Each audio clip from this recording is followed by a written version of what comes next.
Today on Side-Scrolling Superheroes, I'm talking about a 1991 Game Boy game that I don't even know how the heck I own. It's called The Punisher, The Ultimate Payback, and it was published by LJN or Acclaim, the Rainbow. I honestly don't know how I acquired this Punisher Game Boy game over the years. It was in my library. I said, well, I'll take a look at this for Side-Scrolling Superheroes. It's a crazy experience. It is it's an arcade light gun shooter for all intents and purposes. You're basically just moving a target reticle across the screen, which is constantly scrolling, and you've got all kinds of bad guys popping up, shooting at you, and you've got to kill them before they kill you. And you know what? The constant amount of carnage and death and destruction that's in here brings up my question about whether the Punisher should even be described as a superhero. I've always had a bit of an issue with that because he's such a psychotic. He's a hate machine that just has to destroy anything that gets in his way. Obviously, these are targets that he has picked for good reason. But I've just always been this guy. Like, I'm not a fan of when they put machine guns on the Batmobiles in the Batman movies. That just feels so weird to me. I just don't like this idea of using guns to take out everybody. And it's a weird game because Spider-Man has cameos in this thing where he actually swings in and rescues people that have not been killed by the Punisher's bullets. And it's also a weird game because what you want to do is kill them before they kill you. So sometimes you'll see these enemies pop up on screen and you just got to shoot them right away. And it's like, well, they didn't shoot at you. You don't know if they're packing. You just don't know. I mean, they might have like some weird kind of punk haircut and they're dead. Punisher takes them right out. And that's what you are kind of forced to do. You're trying to get as many targets as possible. You try not to miss any of the enemies. You're going to get into a couple of little boss-type scenarios where they're bigger and they've got guns at you. Sometimes you've got to take down boats or helicopters.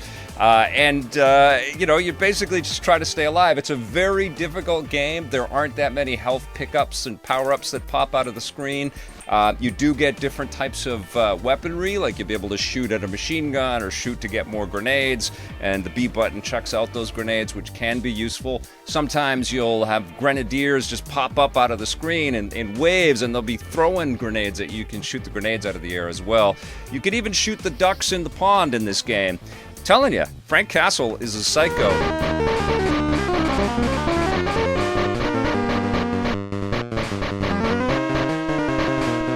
You know what? It's a weird game. I don't really think the Punisher fits that superhero model. It's weird that Spider-Man is just swinging in and looking to Frank Castle as an ally. That feels all incongruous. The graphics, though, are actually kind of cool, and I really like the music in this game.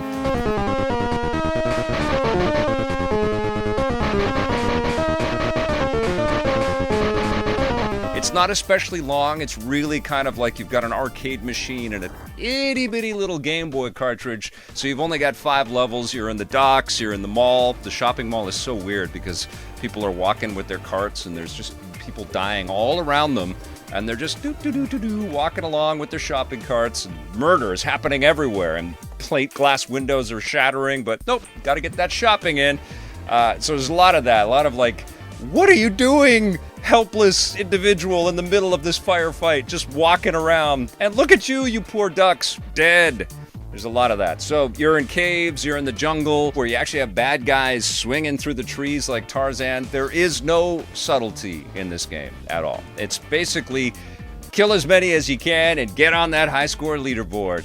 But it's got a pretty fun, crazy energy in it, and honestly, I was surprised. I thought this was just going to be like a typical little sprite-based run-and-gun type experience, but nope, it's a tiny little light gun arcade shooter, and I had fun also playing this with the Super Game Boy and trying all kinds of different color variations as well. Actually, I think the thing that I liked the most was going black and white and the movie screen frame, so it looked like all these people were just showing up to watch this old classic very violent black and white movie. The Punisher, The Ultimate Payback for the Game Boy.